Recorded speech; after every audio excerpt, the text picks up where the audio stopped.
Hello les voyageurs! L'approvisionnement et le stockage en eau potable est vraiment un casse-tête quand on voyage en véhicule de loisirs. Une solution consiste à utiliser un filtre de type Berkey pour purifier et rendre ainsi propre à la consommation humaine l'eau puisée dans n'importe quel point d'eau douce.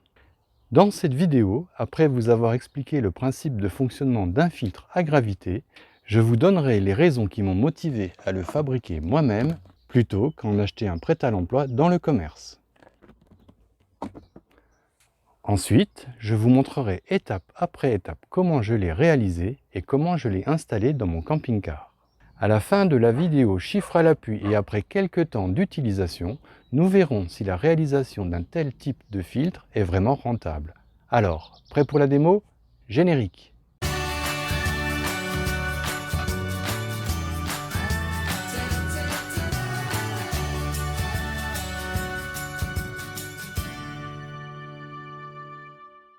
Statistiquement, on consomme actuellement en France par jour et par personne 150 litres d'eau potable. Sur ces 150 litres d'eau potable, il faut savoir qu'on utilise seulement 7%, soit un peu plus de 10 litres par jour et par personne pour boire et cuisiner. Quand on voyage à bord d'un véhicule de loisirs, on ne peut pas stocker des litres et des litres d'eau potable. Donc, on doit forcément faire attention et revoir sa consommation à la baisse.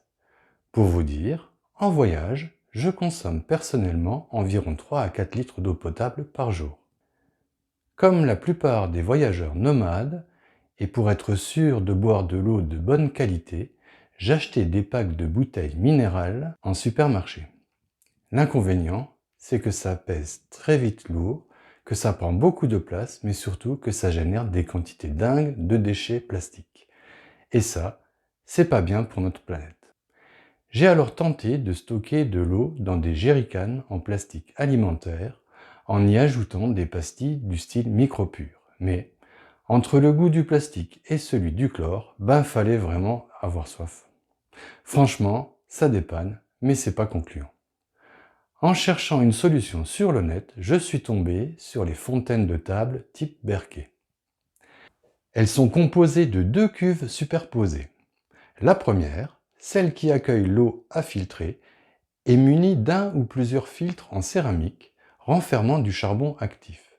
L'eau impropre à la consommation traverse simplement par gravité le filtre et s'écoule dans la seconde cuve. Devenue potable, l'eau peut être soutirée via un petit robinet. Et tout ça fonctionne sans électricité, simplement par gravité. Magique, non? La cartouche céramique bloque les impuretés supérieures à 0,2 microns et le charbon actif filtre presque 100% de tout ce qui n'est pas bon pour la santé.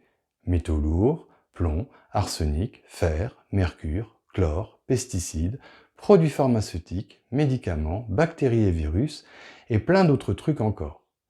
Et tout ça en conservant les bons minéraux présents dans l'eau. L'inconvénient majeur de ce type de système, c'est son coût élevé qui peut vite atteindre, en fonction du modèle, plusieurs centaines d'euros. J'ai donc décidé de fabriquer un filtre à gravité moi-même. Bon allez, je vous montre. J'ai récupéré 2 seaux en plastique alimentaire de 5 litres chacun avec couvercle.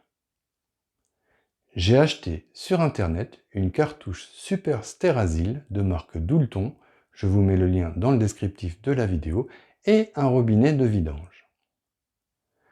Pour réaliser mon filtre à gravité, je n'ai besoin que d'une perceuse munie d'un forêt à étage qui me permet de réaliser des découpes propres.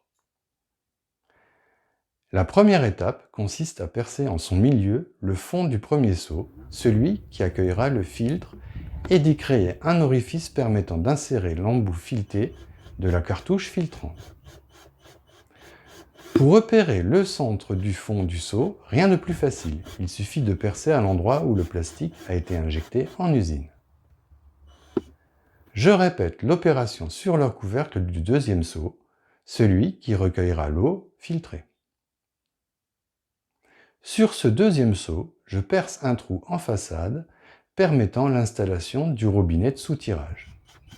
Je vous conseille de ne pas installer le robinet trop bas de manière à pouvoir ranger à plat votre système de filtration quand vous ne l'utilisez pas. Bon, maintenant que les trous sont faits, j'installe le filtre. À noter qu'avant d'utiliser pour la première fois la cartouche filtrante, il faut la rincer à l'eau claire selon la procédure indiquée par le fabricant.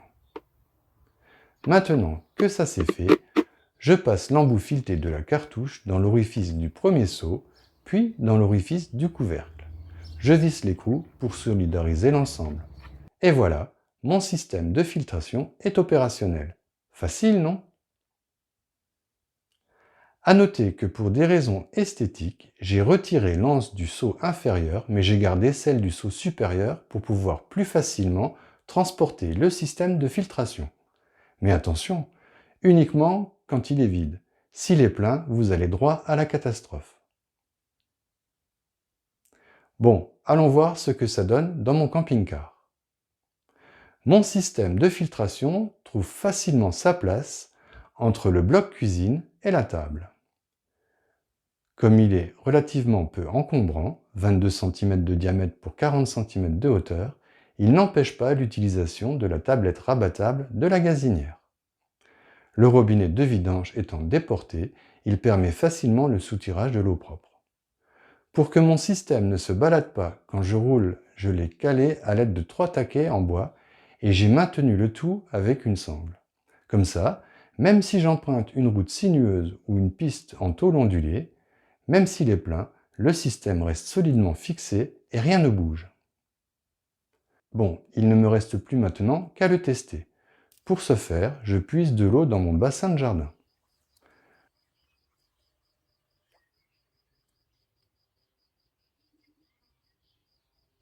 De retour à mon camping-car, je remplis le seau supérieur avec l'eau verdâtre puisée dans la mare.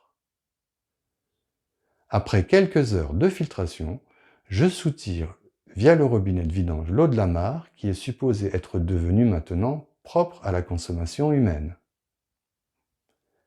De prime abord, en tout cas, elle me paraît limpide et n'a aucune odeur. Bon allez, courage, je vais la boire.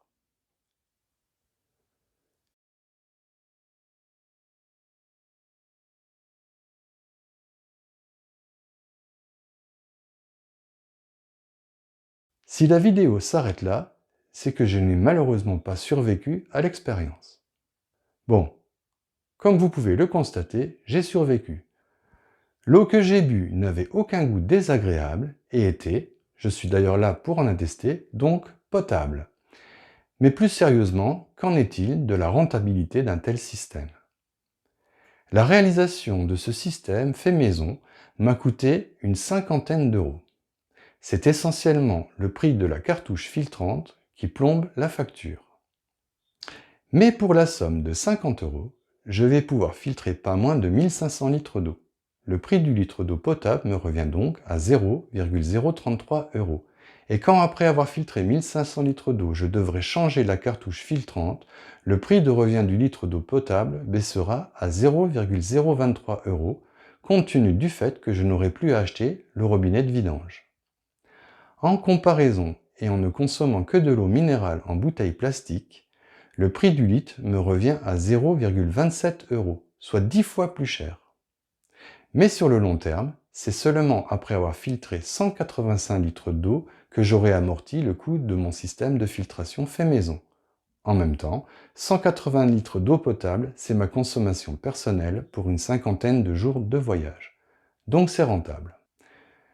Toujours en comparaison, si j'avais acheté dans le commerce un filtre tout fait du style Berkey, et compte tenu de ma consommation, je l'aurais rentabilisé après avoir filtré 852 litres d'eau, soit 243 jours d'utilisation.